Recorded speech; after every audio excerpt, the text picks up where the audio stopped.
Nah, macam mana Bu Hajah? Ibu ingetin karena saya belajar bahasa Inggris, yang baik itu Habil karena humble. Humble itu lemah lembut. Ingetin tuh ya caranya ya. Nah, kalau Kobil itu yang jahat karena bahasa Arab kobih itu buruk. Saya ingatnya gitu dari dulu. Karena tukar terus. Tukar terus. Ingat Kobil itu kobih itu buruk. Habil humble bahasa Inggris. Ingetin aja. Habil punya saudara kembar lahir namanya Labuza. Kobil punya saudara namanya Iklimah. Cantik. Tapi perintah Allah nikahkan anakmu silang. Yang Iklimah saudara Kobil suruh nikah sama Habil. Saudara Habil kembarannya Labuza suruh nikah sama Kobil. Nggak terima Kobil. Iklimah cantik adikku itu. Ngapain aku nikah sama adik kembaran yang lain? Akhirnya berantem. Ya udahlah kalau begitu dibuatlah sayembara kepada Allah. Sayembaranya bukan ke orang. Oke lah. Siapa yang diterima korbannya itulah yang menikahi Iklimah. Jadi kerebutan Iklimah ini cantik. Akhirnya ditaruh di batu, ditaruh kambing satu-satu, rupanya si kambingnya punya Habil diterima sama Allah.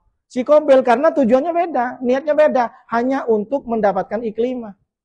Bukan untuk Allah. Kalau Habil pas dalam hatinya, aku nggak dapat Iklimah karena ini perintah Allah, ya udah aku jalankan. Itu Bu, kalau Ibu dari mulai itulah niat itu menjadi prioritas utama bagi kita. Kita ini ibadah, kita ngaji untuk apa? Jangan niatin yang lain, niat karena Allah. Salah satu bukti Habil tuh ketika menempatkan menaruh kurban kambing itu di hatinya bukan untuk Iklimah. Ya udah ini perintah dari ayahku adalah Rasul, ini perintah Allah. Perkara aku nggak dapat nggak masalah, lupanya. Yang diterima akhirnya timbullah jahat, dibunuh. Dibunuhlah aktulan nakah, kata si Habil, si Kobil, aku akan bunuh engkau. Ketika itu Habil itu bisa membalas. Bukan berarti Habil itu tak bisa membalas. Jadi bukan ditikung, enggak. Nampak abangnya ambil batu. Ngapain kau bang? Aku bunuh engkau. Habil bukan berarti tak bisa ngelawan Bu. Tapi Habil karena takut kepada Allah. Inni akhafullah. Aku takut kepada Allah. Ada di surat Al-Maidah itu 27, 28, 29, 30. Kata Habil, aku bukan berarti tak bisa balas abangku, tapi aku takut kepada Allah. Jadi jangan dikira Habil tuh apa? Iya, dikira buntung, dikira nggak punya tangan, sama-sama kuat. Tapi karena ketakutnya sama Allah, karena aku balas berarti aku menyakiti engkau juga. Maka dia takut kepada Allah. Itulah mulai pertama ada manusia jahat dan manusia baik. Jadi kurban pertama kali dimulai dari Kobil dan Habil.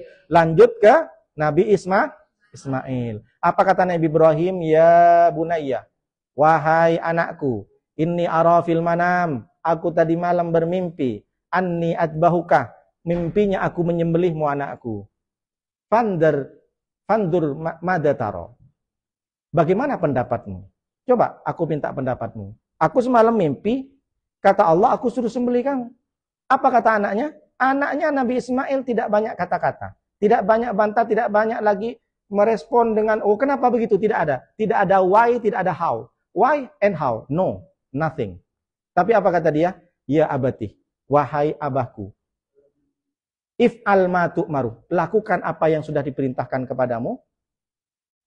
Satajiduni insyaallah minas sabirin. Insyaallah kalau kita melaksanakan perbuatan ini, maka kita menjadi orang-orang yang sabar. Apa maknanya, Bu? Nabi Ibrahim berhasil mendidik anaknya. Kalau sudah diperintah Allah, dia tidak bantah lagi. Sekarang berapa banyak anak-anak sudah membantah kepada orang tuanya. Mohon maaf, sudah terbalik.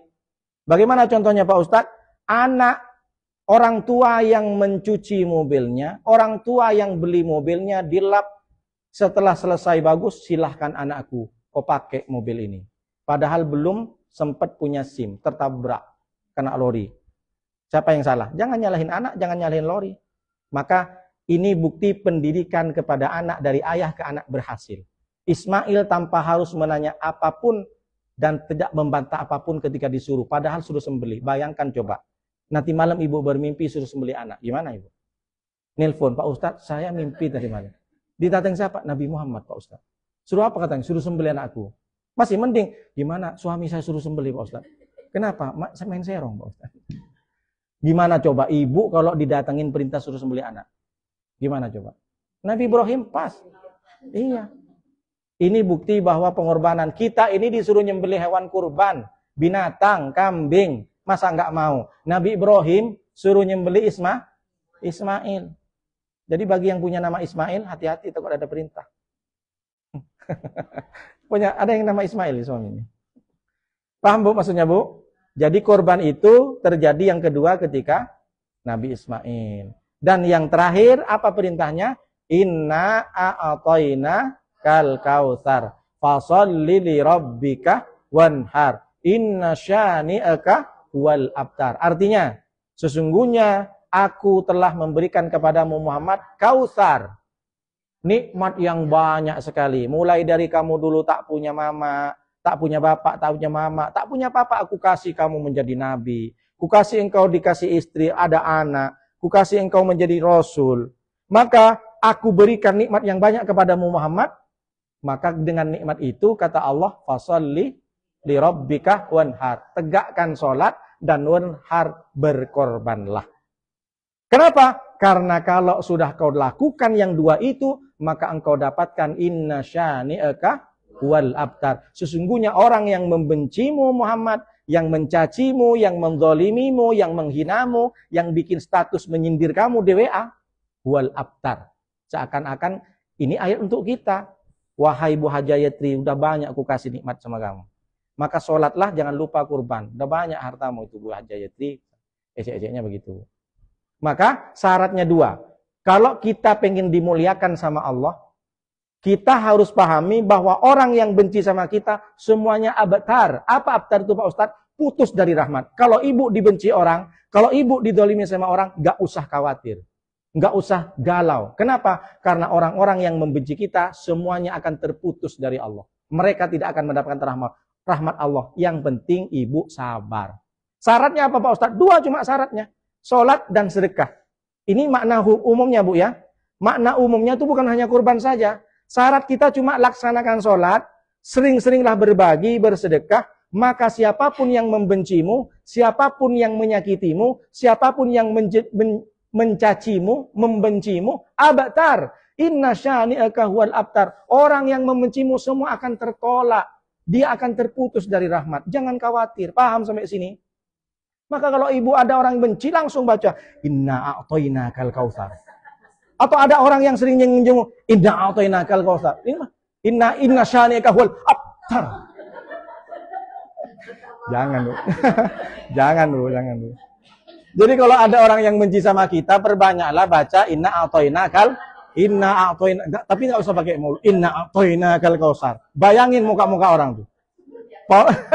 Fasholli li rabbika wanhar inna sya'nika huwal abtar. Jangan. Siapa yang ngajarin Ustaz Nuruddin itu katanya? Paham Bu ya? Jadi surat itu bukan hanya sekedar untuk berkorban. Pahami. Karena waktu itu memang untuk Nabi. Tapi semua Al-Quran sekarang kalau kita baca untuk diri kita. Ilmunya banyak di situ Bu. Sampai di mana kita? Jadi maka berkorban itu artinya substansinya bersedekah. Maka jangan pelit-pelit. Makanya banyak orang sekarang